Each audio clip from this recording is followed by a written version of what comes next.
It is perhaps not too much to say that the best time for a ghost story is Christmas Eve. M.R. James. Welcome to Grimly.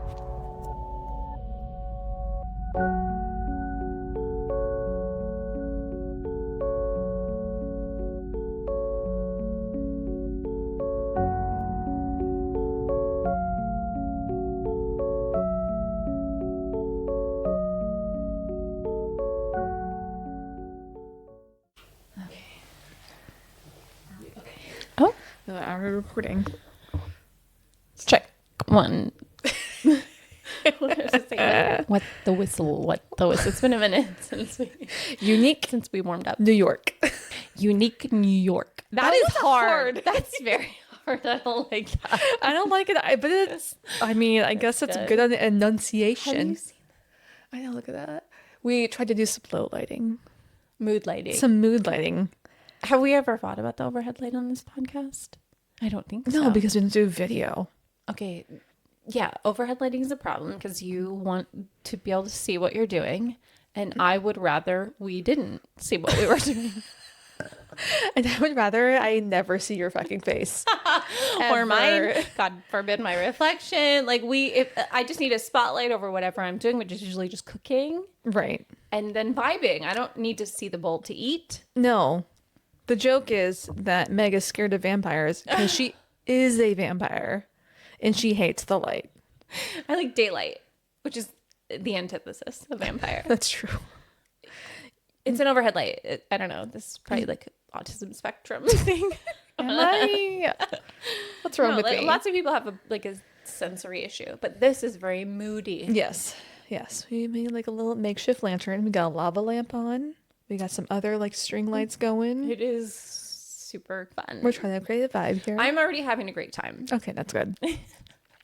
I mentioned that the last 2 episodes of the year are more of like a fun campfire story, like mood light. Oh, fun. Okay. Type of vibe instead of like us, and regular. Yeah, I don't want to be in regular light ever. I know. That's the point. Welcome to Grimly. Welcome to Grimly. Hi. This is where we tell stories. We are 2 unserious people that talk about seriously creepy shit. We've had dinner and a bottle of wine.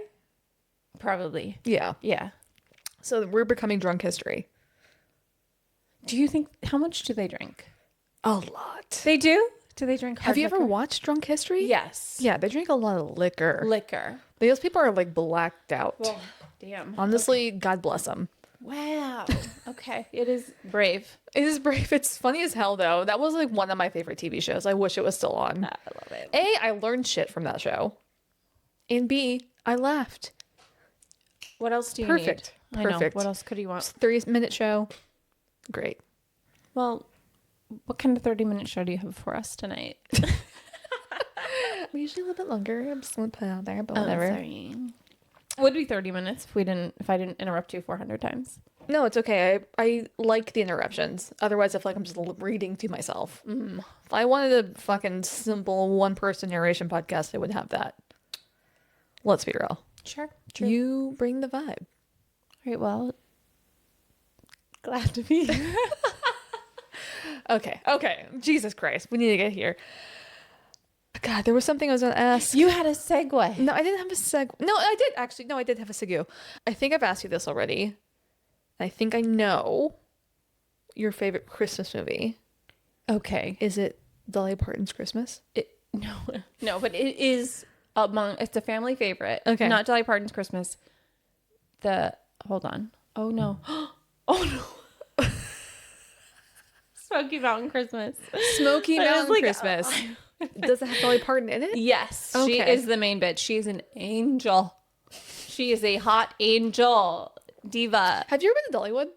No. You should go. My family has been to Dollywood. I have not been to Dollywood. But have you not been, though? I didn't go with them. Oh. Like my sister and her family, I guess. Got it. Okay. Not like my I see what you're saying. Immediate family. I'd go with you. Please, love. Listen.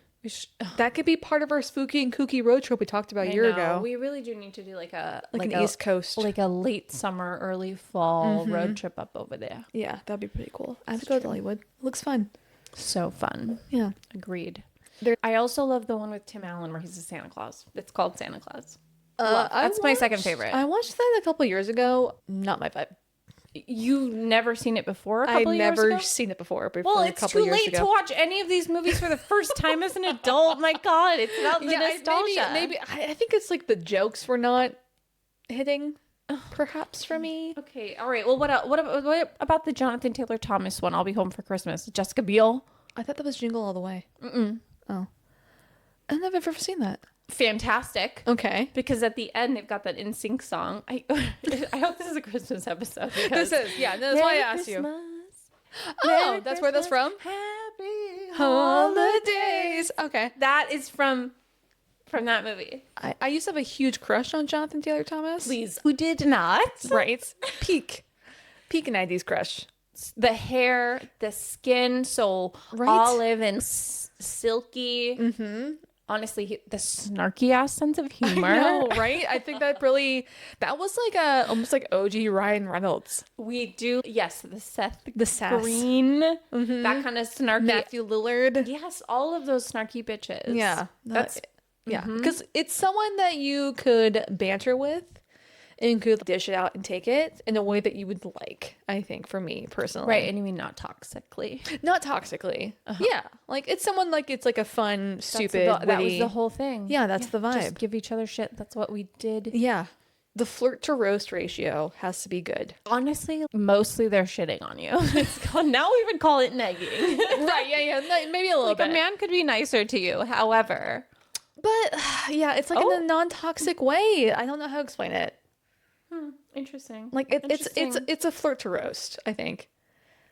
Like it's kind of making fun of the stupid things you like, but also not making fun of you for, I don't know, like your weight or like how you eat or like it is important that they're not actually a dick to you. yeah. That's what I'm saying. Love That's what I mean. JTT. Yeah, Fan. JTT. We are stans. Why are we talking about my favorite Christmas movie? What's your favorite Christmas movie? I was hoping to ask. So my favorite Christmas movie is Scrooged with Bill Murray. I know that. And I actually haven't seen it, but I know that's your favorite. It is my favorite. It's because of the snark and the sarcasm that is very prevalent in that movie. Yeah. He's good at that. He's really good at that. I would And say likable still. Mm-hmm. Yeah. yes, very much. You're still rooting for him even though he is a dick Yes. in the entirety of that movie. But obviously Scrooged is a retelling of a Christmas Carol. Correct. Ebenezer Scrooge, the classic Victorian ghost story. About a cunty man. We need some ghosts of Christmas past, present, and future to go visit some fucking people in this day and age. Let's be real. But because that is set in Victorian England, that is my segue to our episode. Where the fuck is that Scrooge? Yeah. Was he in Victorian England? Oh my God. No. A Christmas Carol is set in Victorian England. It was All right, written so during your Victorian... favorite movie is Scrooged, and here we go. Okay, You I didn't got connect there. those dots. I tried to connect them for you. But yes, okay. Let me just get into it. In Victorian England, Christmas just wasn't a season of warmth and celebration. It was also the ideal time for ghost stories. Long winter nights, damp fog, dim gas lamps, and glowing fireplaces created the perfect atmosphere for tales of spirits and the uncanny. Before electricity, the deep shadows in every room made the imagination sharper. And for families gathered indoors, storytelling became a ritual of the season. See the mood lighting? I do. I'm with you. Victorian society was also fascinated by the supernatural. God, I'm not wearing my wig, but I feel like I should. Wrong era, but yeah, close. It's not the right era? No, They didn't have wigs like this? not during the Victorian era. What they look? What did their I hair don't look? think they wore wigs during the Victorian era. I thought this was Victorian era. I don't think so. And we're talking about a wig that no one knows about. It's a Marie Antoinette wig. It's a Marie Is that Antoinette not wig. Victorian era? No, I don't think so. I think don't- Victorian era was after Marie Antoinette. Really? Yes. This Because is that's before? French Revolution. That's like the 1500s. I think Victorian era was the 1800s. Is it because it's so tall? I don't think don't you that's think like like part men of were it. wearing like wigs, like when they signed the Declaration and all that, they were wearing these like funky wigs. Yeah. All of our A presidents. different type of wig. I mean, different but same. It's a different shape. It's like white Listen, curly. I can't tell you fucking wig history because I don't know. All I know is I don't think that's correct. Okay, sorry. Then I won't put on my fucking very Victorian era wig right now while you're telling me this Listen, story. I'm gonna prove you wrong later on this podcast. Okay, In right, Google. Thank you. I'm sorry. Okay. So spiritualism, seances, and the desire to communicate with the dead swept through parlors and drawing rooms. Ooh, fun. Death was familiar and ever present, and ghost stories became a way to explore grief, fear, morality, and the lingering weight of the past. Literature supported this trend, with magazines publishing special Christmas ghost issues in authors like Charles Dickens, Elizabeth Gaskell, and M.R. James, turning winter into the stage for some of their best supernatural fiction. A Christmas Carol may be the most famous example, but it was the one of many stories Victorians expected to read or hear every holiday season. I wrote so much. Okay. For them, telling ghost stories on Christmas Eve wasn't unusual. It was tradition. Families would dim the lamps, settle near the fire, and trade eerie tales as part of the holiday emotional rhythm. Christmas was a time of memory and reflection, and ghost stories made that reflection vivid, haunting, and strangely comforting. The cultural backdrop is what allowed two of the most enduring Christmas ghost stories to take root. One is a tragic legend repeated across English estates for centuries, and the other is tied to a real house and some of the most famous ghost sightings in the world. Together, the Mistletoe Bride and the Brown Lady of Raynham Hall capture the Victorian blend of melancholy, mystery, and the winter supernaturalism that defined the era's storytelling. So we're doing like Victorian ghost stories during Christmas time. Okay. Very weirdly specific, but like, why the fuck not? Please. I need to take a drink after that. Jesus, that was 4 paragraphs. Are you writing those? You're not using AI. Those are your words from your brain. Yeah. It's rhythmic and like I get used to it. I don't know. You're like banging out after a while. it's very creative. Thank you. Thank you. I try very hard. Okay, yeah. I mean, it's these wouldn't come out of my mouth or I wouldn't type that out. Like no. Yeah, I don't know. You just get You better feel like at you're getting okay. Yeah, I think. I mean, I wasn't doing that for the first 35 episodes. Wow. Yeah. All right. So let's get into the Mistletoe Bride. Okay. So the story of the Mistletoe Bride has circulated in England since at least the early 1800s. Okay. Which is why that is not the correct wig. Well, when is that wig from? Because the French Revolution was in during the 1600s. Chic. Work. I don't know what to say. Like, Chic. so stupid. The story of the Mistletoe Bride has circulated England since at least the 1800s.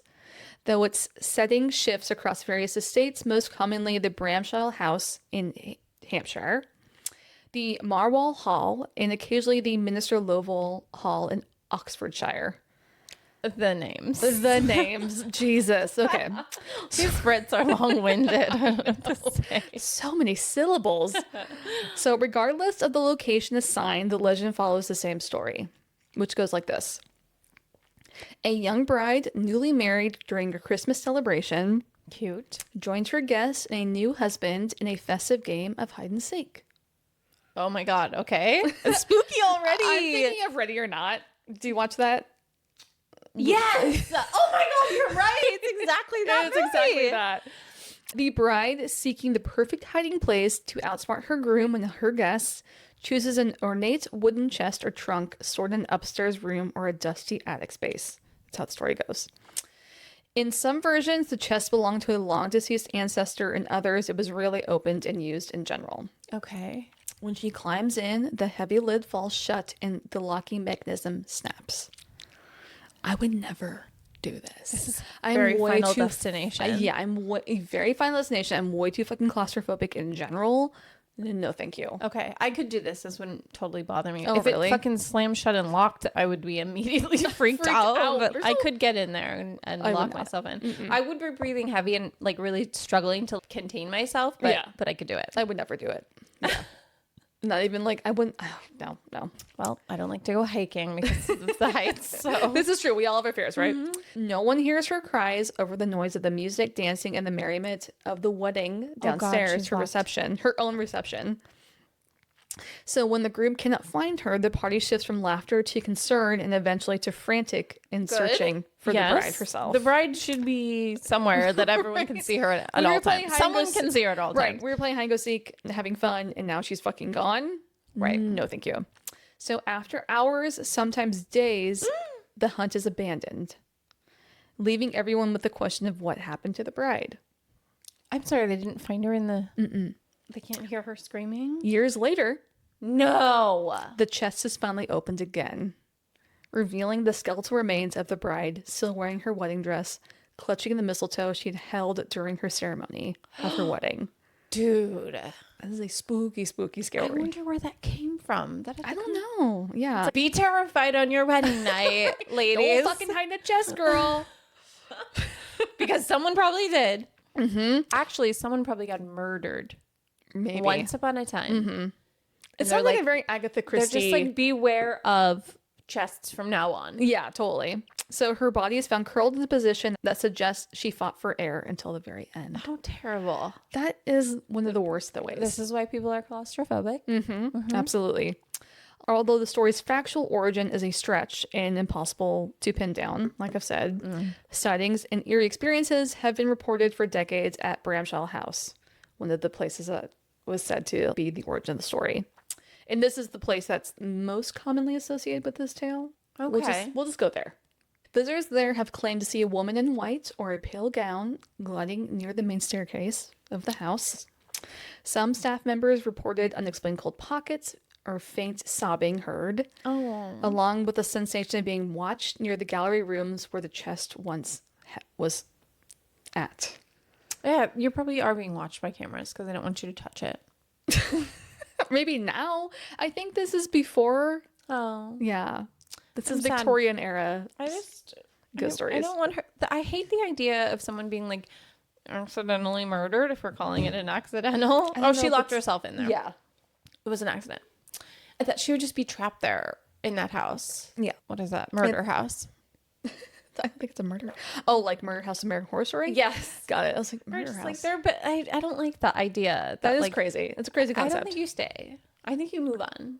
I think some But I people- do think that okay, I'm getting No, weird. no. Fucking go down that rabbit hole, bitch. I don't care. Sometimes I say too much.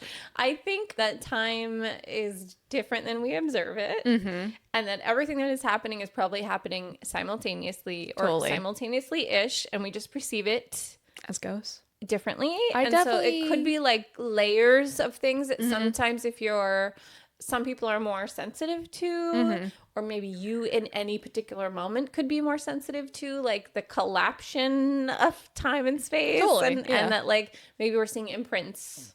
Yeah. But I don't think like a human soul. I hate the idea that like we die and then our soul just like stays where this shitty thing happened. Absolutely not. I don't know. I think I it don't depends like on it. like the thing that happened. Maybe, but I don't like that either. I Because refuse. I feel like most ghost stories kind of originate from something possible. very violent or tragic or, Yeah. something. It's never like a good thing, right? know. Like it's usually something very sudden. Could be. And, like, Although, but like, maybe- what about the guy that just like lives in the house that like smokes still? The dead guy in the rocking chair. I don't know. Like, What are you talking about? I'm not talking about something specific. I'm just like Oh. the ghost of. I was trying to be like, I'm just like the ghost is usually just like some. I Okay, mean, so that- people that smell could be- cigarette smoke. that could be more. I think the theory you're talking about is the stone tape theory. Okay. Where it's just like a energy or a spirit kind of replaying the same like image or that image, moment. yeah, like a over movie, and over and over. like it's an not really imprint. like an actual. It's like an imprint of energy. It's not And you can necessarily a pick up. spirit. So okay, sure, fine. There's multiple theories. I do think a lot of it is maybe there is like some weird timeline shit that we just kind of cross paths every once in a while. yeah. And, Okay. like, yeah, I think there's a little bit of Oh, everything. yeah. I don't think it's one thing in particular. I think it's a lot of other like little things that we're all like like it. witness and occur. Totally. Because like, why would it just be one thing? Yeah. You know? That's true. There's I not just- one explanation. I think for I just ghosts like or hate the idea that spirits. someone could be stuck Yeah. reliving something terrible. Right. Yeah. I mean, she just seems to be walking around. But I don't know. It's not like she's like still With her gown. Why is she stomping? Like, I imagine she's like walking so fast that her gown is dragging. Yeah, behind yeah, her. like a She's- pale gown. Yeah, she's like kind of gliding around. I guess she could be dancing. Yeah. Maybe. Okay, fine. Maybe it's just like reliving her wedding day over and over, which I guess maybe isn't a bad thing. right before it all went to shit. Mm-hmm. Okay, Yeah. fine. All right, could be cute.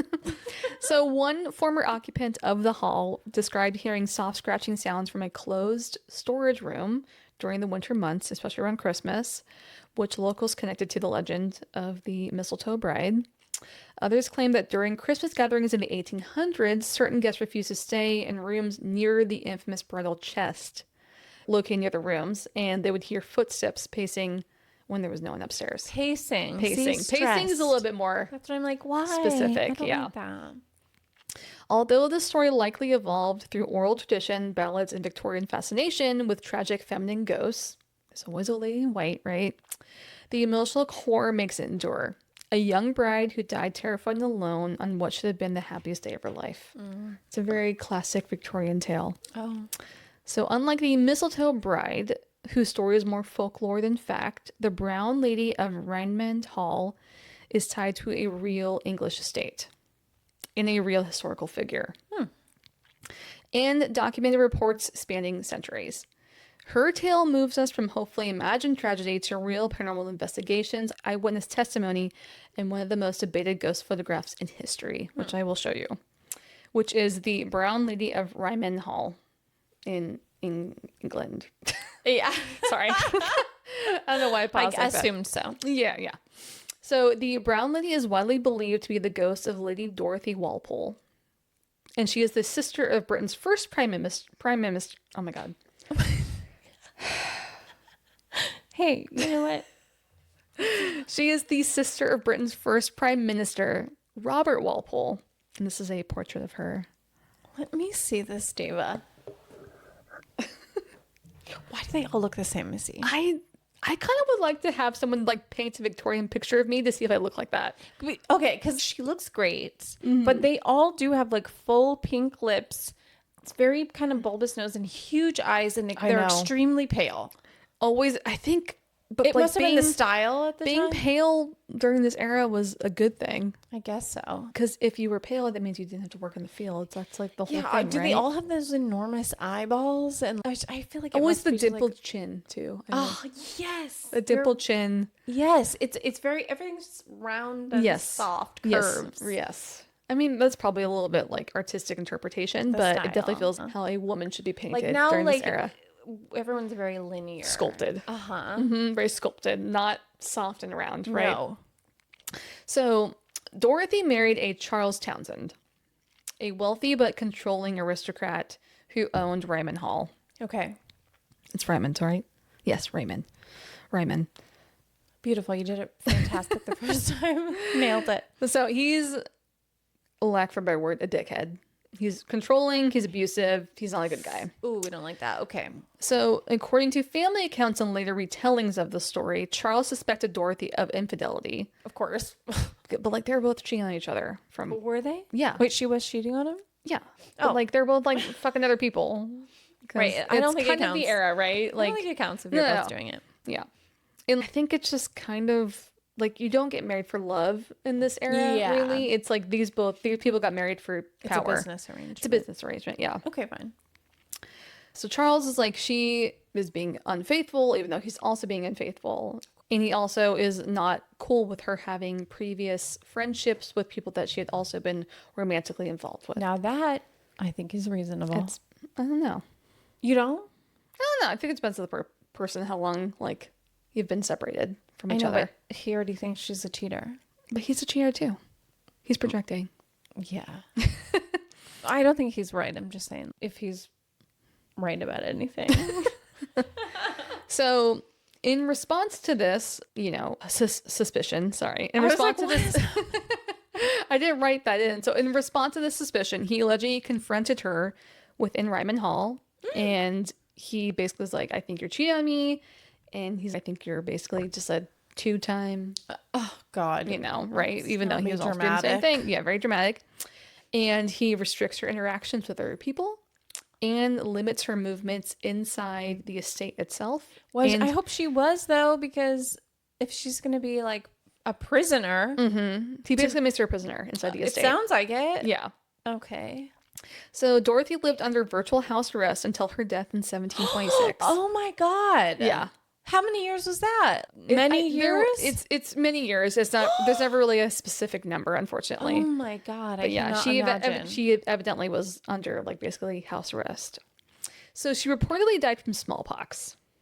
She was like, this is a blessing. But there have been some versions of the story that implied that the illness was worsened or even caused by the isolation itself. Oh. Or that maybe Charles had something to do with her death in general. Oh my God. So it's a little bit up in the air. Jesus. So after her death, Talk about toxic. I know, right? After her death, stories began circulating that her spirit remained in the house. Dressed in a brown brocade gown she was known for wearing in her life. It's like one of her favorite dresses. So the Brownlees image has appeared repeatedly in written accounts by guests and staff. One of the earliest recording sightings came from a visitor who was one of Charles' guests, actually, in the early 1800s. So probably about, I don't know, 50 years after. And then, so it says Charles. I think they maybe had a son that was also named Charles. I'm like, what is so like that? I think they had a son also named Charles, so it's kind of like a little bit of everyone's one? named Charles or fucking James in this story. Totally. So I think it might have been like one of the guests of their kids who like inherited the estate. Okay. So one of their visitors claimed a woman in brown drifted past him as he climbed up a staircase. Maybe. And her face was pale and melancholy, and her eyes were hollow. Oh, wow. So another visitor described seeing her figure, the woman in brown, in a bedroom, only for her to vanish into a wall. Listen, if she had been cooped up in that place for 30 years, actually kind of makes sense. Yeah. Why she'd be there occasionally. Totally. Okay. So a Captain Frederick Marat, a novelist and officer in the Royal Navy, claims to have witnessed a lady in brown, and he writes on his experience firsthand in 1832. According to his testimony, he encountered the lady in brown carrying a lantern in one hand, and startled, he fired a pistol at her. Oh, he was scared enough of what he saw that he shot at it. Yeah. Holy shit. And it sounds like he was kind of thinking that it was all a hoax. Okay, so he And was that like, these were like smugglers trying to come in and steal stuff. And so he was like, I'm going to capture one of these people. oh, okay. He's I'm just going to shoot this fucking smuggler, I guess. Interesting. And that's why he decided to. So he shoot went at in it. knowing that something would be haunted. He asked specifically to stay in the rooms where these hauntings were happening. Oh, okay, well, I'm less likely to believe him now. No, he didn't think it was a true story. He thought it was a ghost story to cover for smugglers. Right. Who were And coming then into when the he home. saw something. Then he was like, I'm going to shoot it because I think it's a person, it's a smuggler. But he did see something. But he did see something. He shot at it. He shot it through the face, and the bullet just went through the face. Damn. And she was still there holding a He was lantern. like, I'm a skeptic, and I still see it. Interesting. And like it said, like the bullet embedded itself into the wall beyond the person 'Cause that there's he nothing shot there, because there's yeah. nothing there. So servants and workers at Raynham Hall frequently reported unusual drafts, footsteps, and a woman's figure passing by mirrors without any corresponding body in the room, which is fucking creepy. Like you just see something else pass by and there's in a mirror and there's no one else there. That's I don't know, it's like mirrors are creepy in that sense, especially like these big vast estates like this, but like just seeing someone pass by a mirror and there's no one else there is spooky as hell. Absolutely. I mean, scared shitless. Yeah, I don't know what I would do. No, I don't like it at all. I don't like it. So several servants refused to work alone in certain corridors during the winter months and around Christmas time when the woman in brown seemed to be more active. Oh. So the most famous evidence tied to the woman in brown is a photograph taken in 1936 by Country Life magazine by two photographers. Country Life magazine? Okay. So they were photographing the grand staircase when one of the photographers reportedly saw a faint figure descending. And they like had the camera ready. And he instructed the other person, the other photographer, to take a quick picture. He's like, oh my God, take that picture right now. And when the plate was developed, the image revealed a translucent female figure draped in a flowing gown. And this is the photo they said to have captured. And this is a pretty famous picture. Oh, That's crazy. I know. But it looks dark in the room. Is it just because it's like 1936 during the day? yeah? They put him like a bunch and of it's lights like- on? Yeah. It's definitely a floating figure. Right? Yes. Wow. Okay. Yes. It's spooky. I mean, It's that's fucking peak spooky as hell. photos. That is a top, pretty top fucking- 3 spookiest photo. Right? Yeah. It's a Everything. Yes. Spooky photo. Very. So the photo was published in the magazine and quickly gained notoriety, obviously, because you just said, you're like, holy shit. Mm-hmm. So for decades since the publication, paranormal researchers and skeptics have debated its authenticity, which, I mean, you have to, right? Please do. Some claim it's the most convincing ghost photo ever captured. Others insist it made a double exposure or photographic trick. Okay. So some people say because there's something about how the stairs are kind of highlighted that they're saying it's a double exposure. I don't know if that makes sense to me. What? Okay, you might because of photography. Right. Like it could be I don't know how double exposures worked back then, but I feel like it would have been obvious. Like it'd been obvious, like, do you all figure out if it was double exposure? Because you could just find the two negatives or the two slides, right? And just separate them. But no one's been able to prove that. Okay. No one's been able to prove or disprove, it's I good. guess. Whatever it is. Yeah. That's like kind of my problem with people who are skeptics when it comes to like ghost stories or just like ghost evidence. They're always like, oh, well, like you're faking it. It's, well, what do we have to do to convince you that this is real, right? There's always a reason to be like, oh, it's not real. Yeah.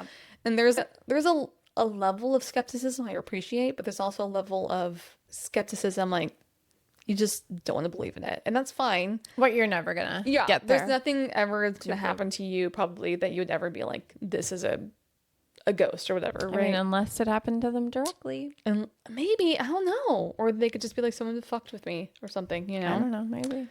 Regardless of its interpretation or if it's true or not, the photo embedded the brown lady firmly into the ghost story history.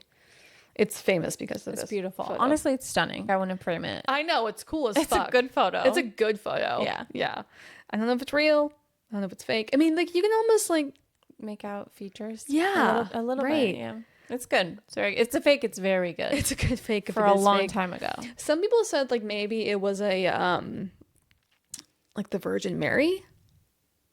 Okay, what would she be doing there? I don't fucking know. I think because like Wait, maybe she'd be long gone. She's like, I already created Jesus. Leave me alone. I'm or in like a statue of the Virgin Mary. Honestly, I am. Like, can you guys stop I'm putting me in your fucking relaxing. narrative? Like, I'm done. Like I've been done. you're like, listen, bitches, I'm out of here. Yeah. So both the Mistletoe Bride and the Brown Lady speak to themes that resonate deeply during winter: loneliness, grief, confinement, unfilled promises, and the past's unwillingness to stay buried. Christmas, despite its celebration that we now associate with the season, is also a season of memory, a time when people reflect on the years behind them, and ghost stories amplify the emotional tensions of the season itself. The Mistletoe Bride embodies accidental tragedy and the echo of young life lost. The Brown Lady embodies sorrow, injustice, and the lingering spirit unable to rest. Together, they illustrate how Christmas ghost stories function both as entertainment and as a mirror for human fears themselves. These stories remind us that Christmas was never only about warmth and celebration. Historically, it's always had a darker side. When the nights were long, the firelight flickered, and the boundary between the living and the dead felt thin.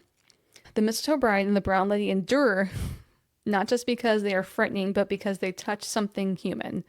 A fear of isolation, a longing for justice, and the uneasy truth that some stories refuse to disappear.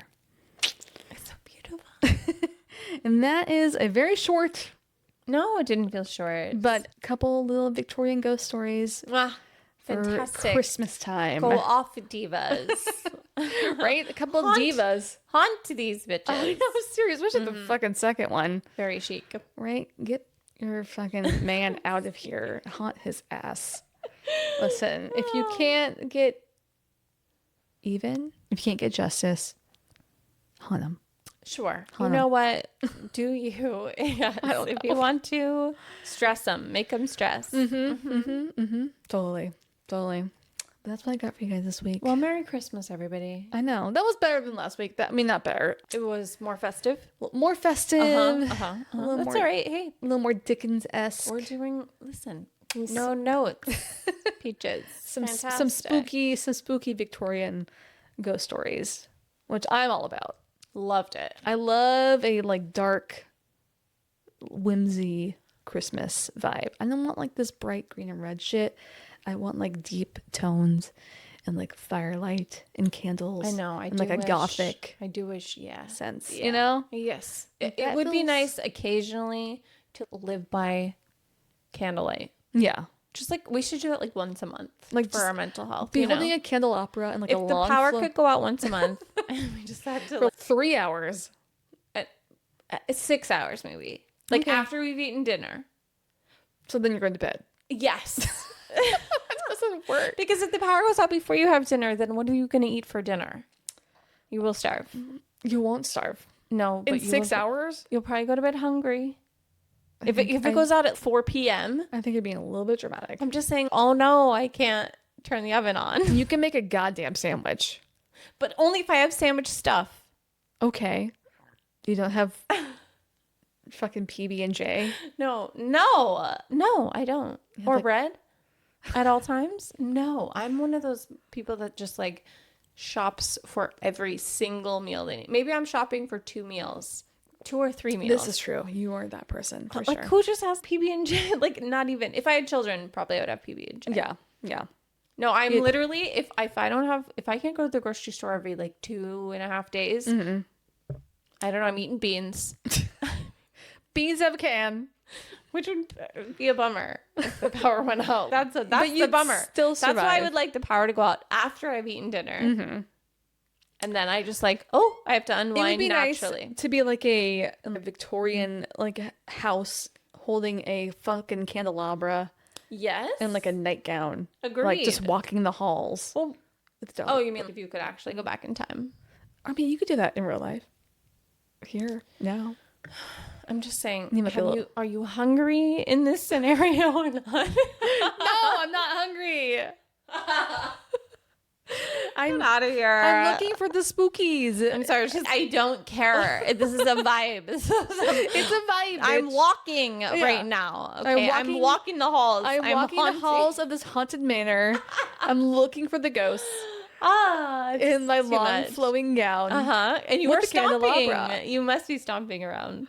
Maybe. I don't fucking know. I'm right, just saying. well, I want that for you. Thank you. Create that. I'm sure we can take you someplace where you can stay for the night. Yeah, the mental asylum? No. We just I'm need to just get on kidding. Airbnb. That's a real, probably very fancy Airbnb, but I would totally be down. Yeah, they're out there, Transylvanian, fucking I don't know. Hold on, what Serbia? Serbia's not the right one. Montenegro. I'm like, there's got to be castles. Yeah, there's Scotland, Ireland. Sure. Okay. There's I was probably thinking one more closer. like Baltic, Oh, not. like Nova Scotia? I don't think there are I don't think castles so up either. there. I don't know. We'll have to research. We'll come back to you guys to let you know where the Or castle game, yeah. right? But you're right. They do definitely have them in Scotland and Ireland. They do. We'll let you know. I was where thinking of the... a different type. Okay. We'll let you know where these spooky castles are, where you can walk around in a Victorian gown, holding a candelabra, looking Yes, for you could ghosts. do it in both places technically. Yeah, you could do it in your own house if you really wanted to. You could just pretend. But ghost hunting on a budget. Victorian on a budget. You didn't have at least the hallway. That's the problem is we have such open I know. open concept All homes. these open concept ruined hallways for There's us. no God hallways. damn it. No. We don't have grand staircases. We do not. No. Yeah. All right. Well, thank you for the story. You're welcome. Very. Tell these people what to do. You know what you should do? You should rate, you should review, and you should subscribe.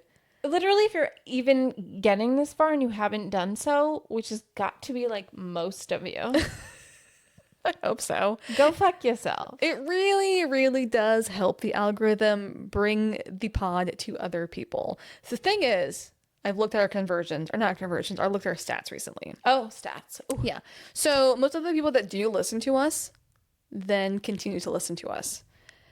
The problem is right now is we're not reaching enough people initially. So when you rate and review and you subscribe to us, it helps the algorithm push us to other people, and then more people will be interested because we catch the people when they actually listen. We need to find more people to listen to us. Wow. If that makes sense. Learning all that from stats. Mm-hmm. You know Stats, what? dog. You're really doing it, bitch. Thank you. But yeah, help us out. We would really appreciate it. That is our Christmas wish. Dare I say? Uh-huh. Yeah. Yeah. But until next time, Stay grimly curious. Thank you so much for listening. Music by Alex Kingston and Adam McKinnon. For podcast photos and updates, follow us on Instagram and TikTok at Grimly Podcast. Be sure to rate and review, and we will see you next week for another episode. Bye, bitch.